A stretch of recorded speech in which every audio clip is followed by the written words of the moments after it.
O jejum não é uma dieta, não é biohacking, não é uma tradição morta, mas então o que é que é? É uma virtude. E se é uma virtude, vem da razão. Se vem da razão, nós temos de saber a razão pelo qual fazemos. Senão, não é virtude nenhuma.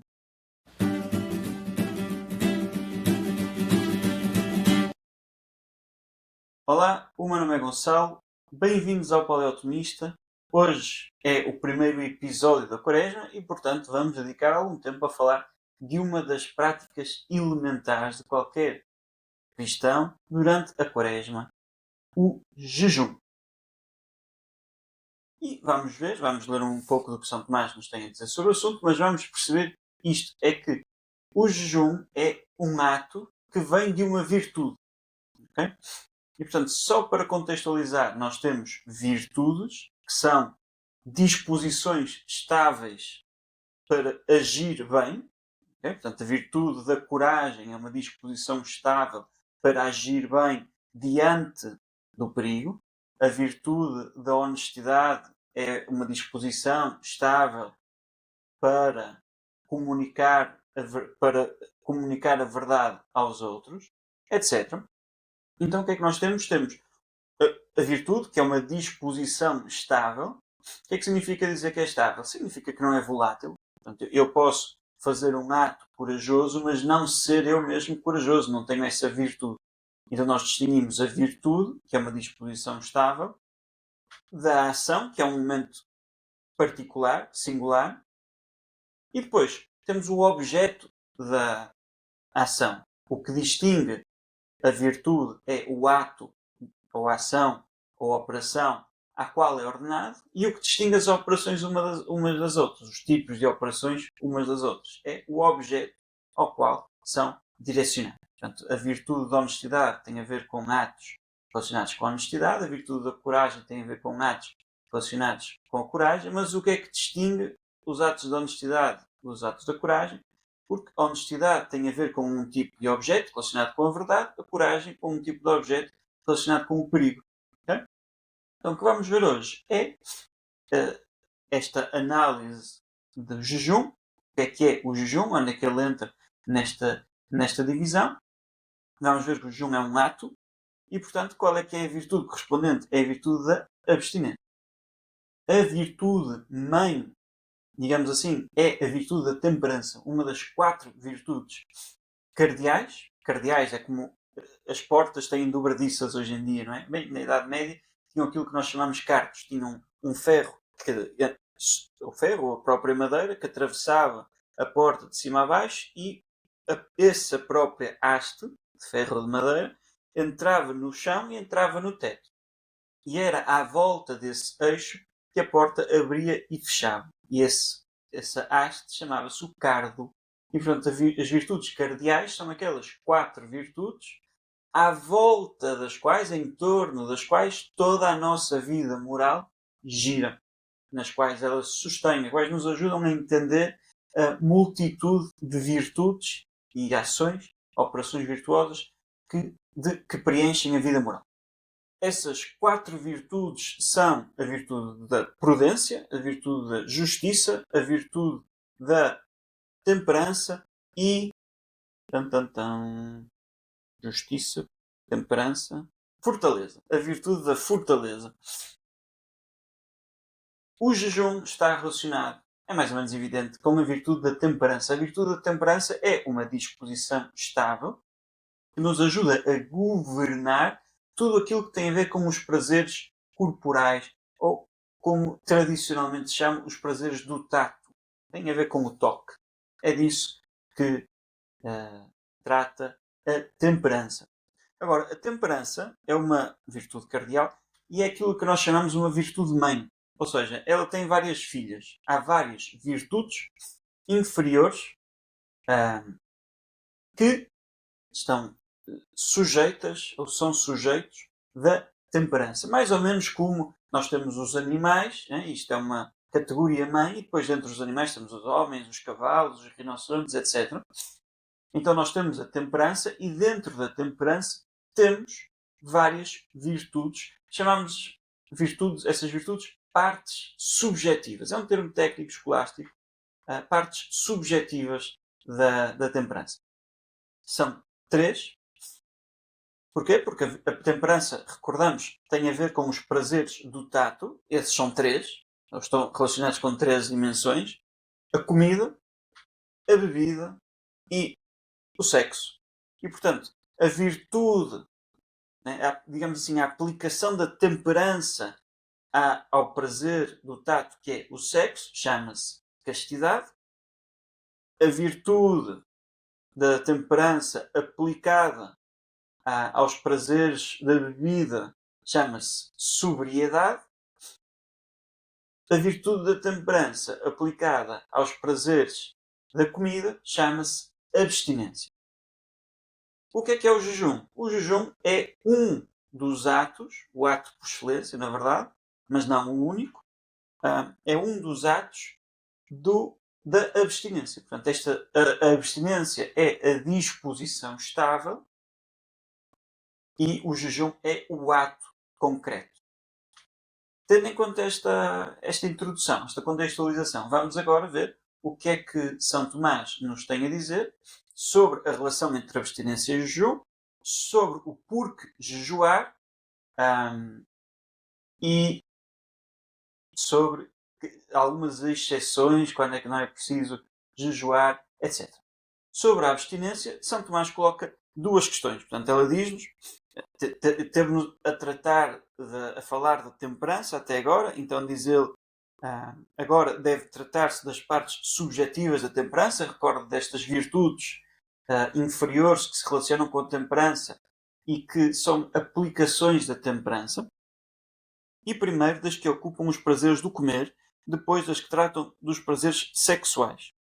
No primeiro ponto, os prazeres do comer, primeiro a abstinência, que é relativa à comida, e a sobriedade, que tem a ver especialmente com a bebida. Quanto à abstinência, devem-se considerar 3 pontos.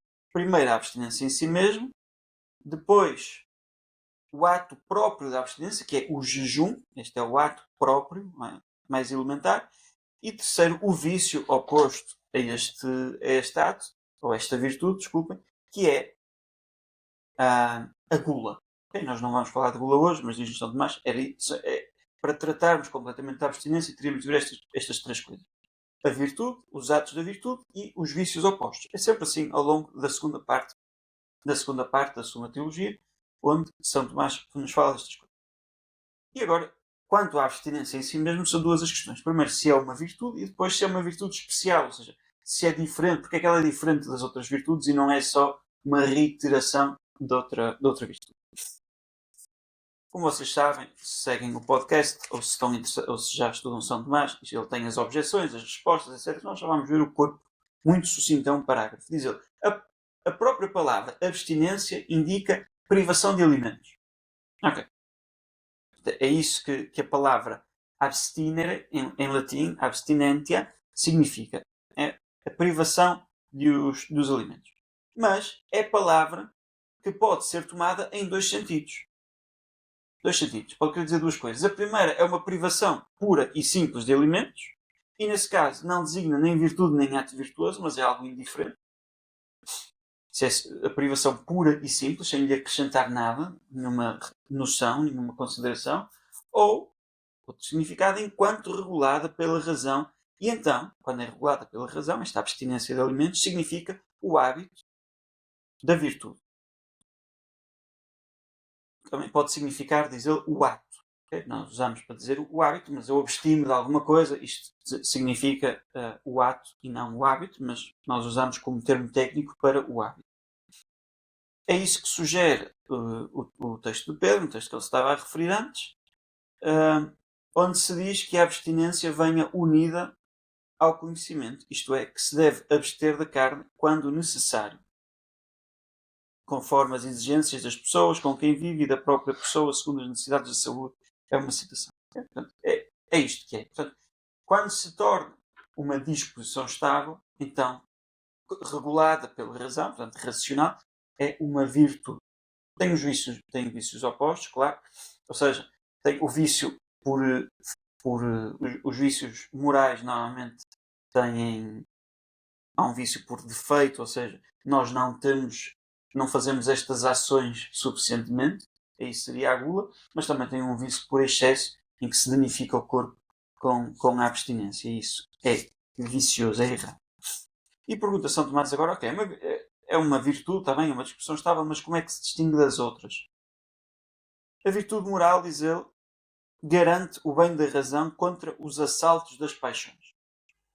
Portanto, sempre que, por uma razão especial, a paixão nos afastar do bem racional, será necessária uma virtude especial. Não é? Ou seja, sempre que a paixão, por um motivo diferente, nos afasta do bem, as paixões, então, por um motivo diferente, nós temos uma virtude. Temos uma virtude diferente. Ora, os prazeres da mesa podem naturalmente desviar-nos do bem da razão, tanto pela sua intensidade, quanto pela necessidade que temos dos alimentos indispensáveis para sobrevivermos. Okay? Ou porque comemos a mais, e portanto isso afasta-nos, isso interfere com o bem da razão, com os bens espirituais, pela sua intensidade, porque comemos a mais, ou pela sua necessidade, ou seja, porque comemos a menos. E, continuação Tomás, desculpem, estes bens são indispensáveis para vivermos, que é o nosso desejo maior, logo a abstinência é uma virtude especial, porque regula este problema particular, diferente. Okay. Vamos agora falar do jejum em concreto, do ato em concreto. São Tomás ensina-nos que há 3 motivos, não é? Porquê jejuar? Para fazer fitness, para ter um corpo bonitinho, para no verão poder ir à praia? Está bem. Então, parabéns, vais emagrecer, mas isso não é uma virtude, isso é vaidade.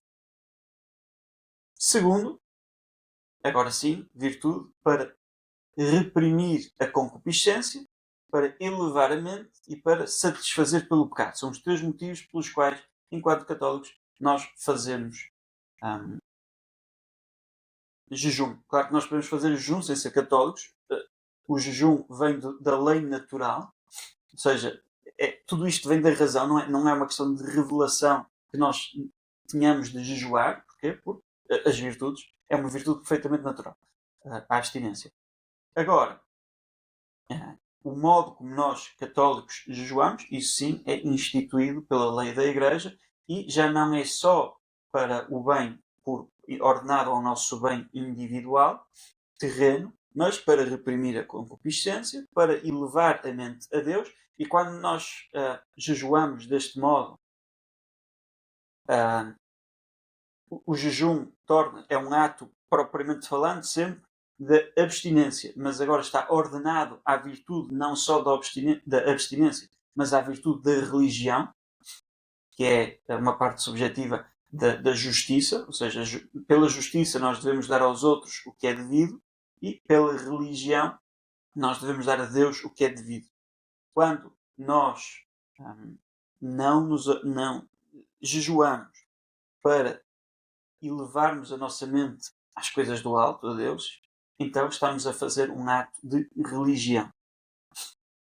Quando satisfazemos pelo pecado, é outro das utilidades do jejum, reprimir a concupiscência e levar a mente a Deus, satisfazer pelo pecado, estamos a fazer um ato de justiça também. Okay. E agora, vamos ver o que é que São Tomás nos tem a dizer sobre estas coisas. Diz ele tem 8 perguntas sobre o jejum. Se é um ato de virtude, de que virtude? Se pode ser objeto de preceito? Se há quem esteja desculpado deste preceito? Quando jejuar? Se exige o jejum que se coma só uma vez no dia? A que horas é que devem comer aqueles que jejuam e de que alimentos é que se devem abster? Que é um objeto de preceito, que era a terceira pergunta que nós damos por adquirido. O que vem para baixo é aquilo que é preceituado. Ora, como o que é preceituado agora não é exatamente o mesmo que era preceituado no tempo de São Tomás, eu passo isso à frente. Okay? Portanto, vamos só ver muito rapidamente se é um ato de virtude e de que virtude. Então, diz-nos São Tomás, respondo. A pergunta é se o jejum é um ato de virtude, e diz ele, respondo. Tem-se um ato por virtuoso quando ele se ordena pela razão a um bem honesto. Ou seja, uma coisa que é boa em si mesmo. Nós temos dividimos os bens em 3 tipos de bens. Os bens úteis, que nos ajudam a alcançar alguma coisa. Bem, esse bem útil pode nos ajudar a alcançar outro bem útil, e outro bem útil, e outro bem útil, mas isto deve recair, no fim, num bem honesto, ou seja, um bem que não é bom porque é útil em si mesmo. Desculpem, porque serve a outra coisa, mas porque se deve ter, é desejável em si mesmo. É isto que é um bem honesto. E depois, a aquisição, a fruição de um bem honesto causa em nós prazer. Então temos este terceiro tipo de bem, os bens que são prazeres. Ok, então diz São Tomás, tem-se um ato por virtuoso quando ele se ordena pela razão a um bem honesto. Ora, isso acontece com o jejum porque é praticado por 3 fins principais. Primeiro, para conter as concupiscências da carne. Por isso, diz o apóstolo São Paulo, nos jejuns na castidade, visto que pelo jejum se conserva a castidade. E diz São Jerónimo que sem Ceres e Baco, portanto os deuses gregos, Vênus esfria. Né? Sem Ceres, o deus da comida, Baco, o deus da bebida, Vênus, o deus do sexo, a deusa do sexo, esfria.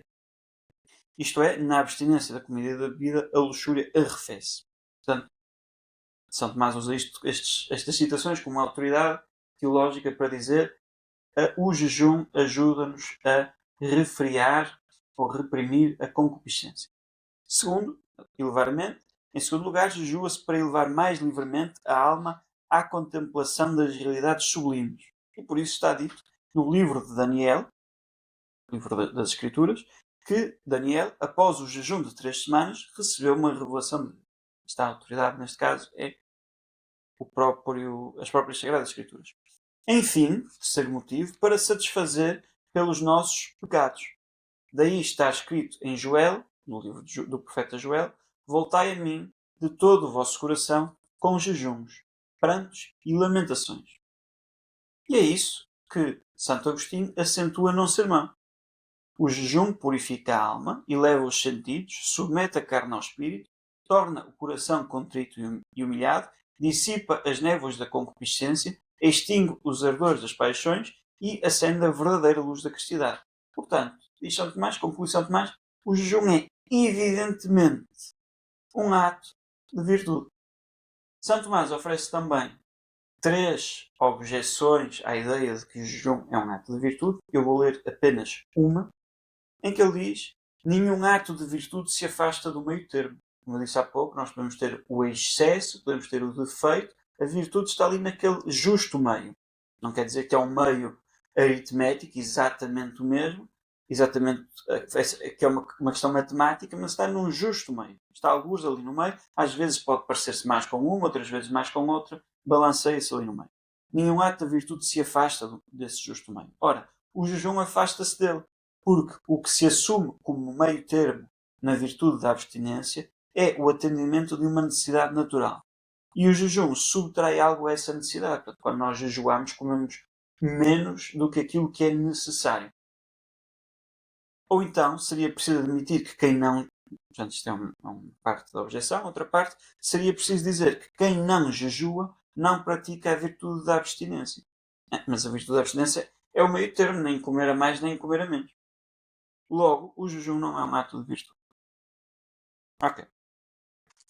Agora, a resposta que São Tomás dá a isto. Muito, muito, muito boa. Deve dizer-se que o justo meio da virtude não se baseia na quantidade, mas na reta razão, como ensina o filósofo Aristóteles. Ou seja, não é uma média aritmética. É o justo meio, baseado na reta razão.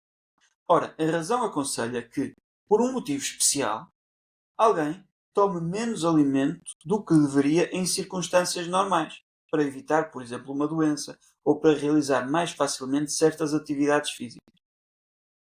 Mais ainda, a reta razão, assim, ordena para que evitemos os males espirituais e pratiquemos o bem.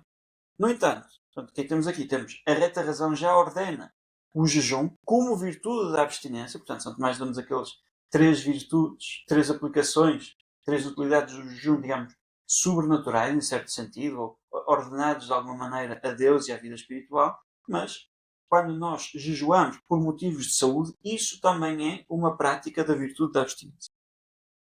No entanto, a reta razão não nos deixa suprimir tanto alimento que ponha em risco a nossa subsistência, pois, como adverte São Jerónimo, não há diferença entre te destruires em pouco ou em muito tempo. Portanto, entre nós nos suicidarmos ou nos matarmos devagarinho, não existe diferença. E, também diz São Jerónimo, oferece em holocausto bens roubados quem castiga desmedidamente o seu corpo, privando-o demais de alimentos ou de sono. Portanto, o próprio São Jerónimo, que tem a fama que tem de ser um grande jejuador e penitente, né? Nós pensamos no São Jerónimo, pensamos quase no traduzir as Sagradas Escrituras, a fazer penitência nos quadros clássicos, mas o próprio São Jerónimo diz isto, que quando nós jejuamos em excesso, já não é um ato de virtude. Continua agora São Tomás. Do mesmo modo, a reta razão também não tira o alimento a ponto de tornar o homem incapacitado de cumprir o próprio dever. Por isso, diz outra vez São Jerónimo que, citação, o homem racional perde a dignidade quando prefere o jejum à caridade ou as vigílias à plena posse do seu espírito. Um homem que jejua tanto que já não consegue fazer o seu trabalho, mesmo que esse trabalho seja secular, não é que já jejuei tanto que desmaio e não consigo rezar, já jejuei tanto que não consigo fazer o meu trabalho, e esse homem não está a ser virtuoso, essa mulher não está a ser virtuosa. Tal como uma pessoa que faz tantas orações, tantas vigílias de noite, que depois não consegue estar acordado durante o dia, essa pessoa não está a ser virtuosa. É isto o que São Tomás nos tinha a dizer sobre se o jejum é um ato de virtude. Portanto, sim, quando esta abstinência de alimentos é ordenada pela reta razão. Quando ela ultrapassa a reta razão, então não é um ato de virtude. Quando é que ela ultrapassa a reta razão? Não só quando causa detrimento ao corpo, mas também quando causa detrimento às atividades que nós devemos fazer, aquilo que nós chamamos os deveres de Estado. Ou seja, aqueles deveres que, pelo meu estado na vida, não significa só ser clérigo, não ser religioso, etc., mas pela minha profissão, pela minha ocupação, pelo facto de ter estas responsabilidades no meu estado de vida, quando a abstinência da comida causa detrimento a isso, então já não temos uma ação virtuosa. Porquê? Porque já não está a ser orientada pela reta razão. Então pergunta São Tomás agora, o jejum é um ato de abstinência, que é um ato de uma virtude, e agora ele pergunta se é esta a virtude. É evidente que é esta a virtude, e São Tomás sabe que é evidente esta a virtude. Isto é uma questão teórica da estrutura da Suma, da metodologia própria, teológica e escolástica, mas a resposta de São Tomás é esta. O ato e o hábito, né? Recordando, nós temos o hábito, que é ordenado a fazer certos atos, certas ações, operações, por sua vez são ordenadas a certos objetos. Não quer dizer que é um objeto, quando eu digo objeto, não quer dizer que é um objeto físico, material, pode ser um objeto espiritual, etc. O ato e o hábito têm a mesma matéria, ou seja, versam sobre a mesma coisa. Por isso, todo o ato virtuoso que tem determinada matéria pertence à virtude que constitui o meio termo dessa matéria. Ou seja, o ato é orientado a um objeto, esse ato pertence à virtude que determina qual o meio termo desse objeto. Quando um ato é virtuoso, claro. Quando não é virtuoso, não versa sobre o meio termo. Ora, o jejum tem por matéria a comida, é disso que trata o jejum, cujo meio termo, o justo meio, é a abstinência, a virtude da abstinência que estabelece. É evidente, portanto, que o jejum é um ato da abstinência. Agora, São Tomás tinha colocado algumas objeções que poderiam dizer mas o Evangelho de São Mateus é comentado por São Jerónimo, e São Jerónimo diz jejuar não é só a abstenção da comida, mas de todo o prazer proibido. Então, São Tomás diz que, bem, metaforicamente, não é? Por expansão, em si, o jejum diz propriamente respeito aos alimentos, mas por expansão, por comparação, por metáfora, nós podemos dizer que consiste em abstermos de tudo o que é nocivo. E depois, por causa disso, depois de falar do jejum e da temperança toda, portanto, do jejum, da sobriedade, da castidade, São Tomás tem uma série de questões em que fala de outras virtudes chamadas as partes já não subjetivas, que são propriamente temperança, mas das partes potenciais, que são outras virtudes, mas que são semelhantes, são ordenadas também à temperança, e que são coisas como a humildade, coisas como a mansidão.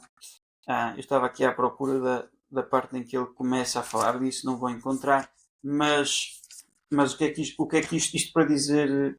Para dizer que a virtude que regula a curiosidade, ou seja, uma série de virtudes que nos abstêm de excessos que não são do corpo e, portanto, não são propriamente temperança, mas participam da missão da temperança, digamos assim. Não são da família, mas têm a mesma profissão, vamos dizer assim. Um caso especial nisto das exceções muito interessante é o caso das peregrinações.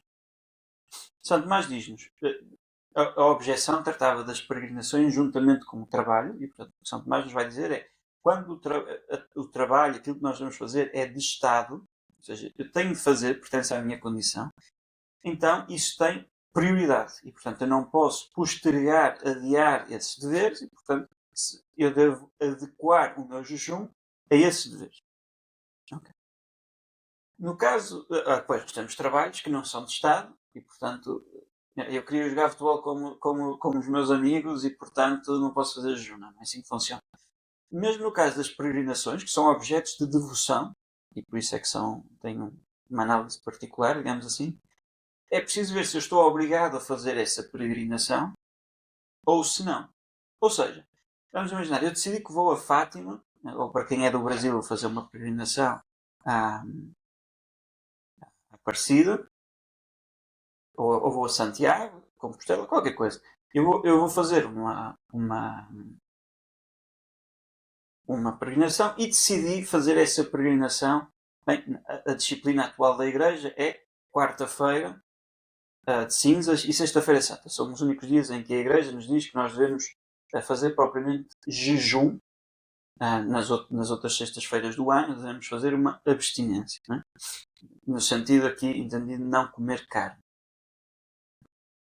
O que à partida, digo eu, não impede de maneira alguma as peregrinações, os deveres de Estado, etc.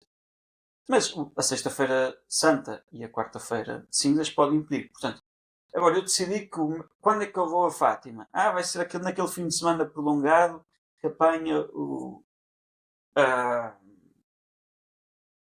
Carnaval e a quarta-feira de cinzas, é aí que eu vou fazer a minha peregrinação, porque eu sou uma pessoa muito devota. Mas depois, porque estou em peregrinação, escuso-me de fazer o jejum. Não, isso não está certo. As obrigações vêm antes das devoções. É esta a regra base. Portanto, quando aquilo que eu estou a fazer é uma devoção, então, não, a minha obrigação de jejuar prevalece. Quando aquilo que eu estou a fazer é uma obrigação, e porque as obrigações, uma obrigação de uma peregrinação, por algum motivo que nós as tivéssemos, por penitência, por algum motivo, por voto, alguma coisa, não interessa agora. Mas porque essa obrigação é da religião, que é uma virtude mais elevada do que a abstinência, então eu estou obrigado a fazer isso. Okay? Neste caso da peregrinação é bastante interessante. Meus caros, é isto. Portanto, falamos do jejum, da abstinência em geral, virtudes em geral, mas do jejum. Para quem quer aprofundar, questão 147 da segunda parte da Suma de Teologia. Muito obrigado pelo vosso tempo. Não se esqueçam de pôr gosto, subscrever, partilhar. Partilhem isto com aqueles vossos amigos católicos que têm interesse em jejum. Vocês acham que jejuam demais, porque acham que isso é que é tradicional e conservador, ou com aqueles que jejuam de menos, porque acham que isso não faz sentido nenhum, ou com aqueles que só jejuam por vaidade. Partilhem. Ajudem-me a levar esta informação a mais pessoas. Louvado seja nosso Senhor Jesus Cristo e até para a semana.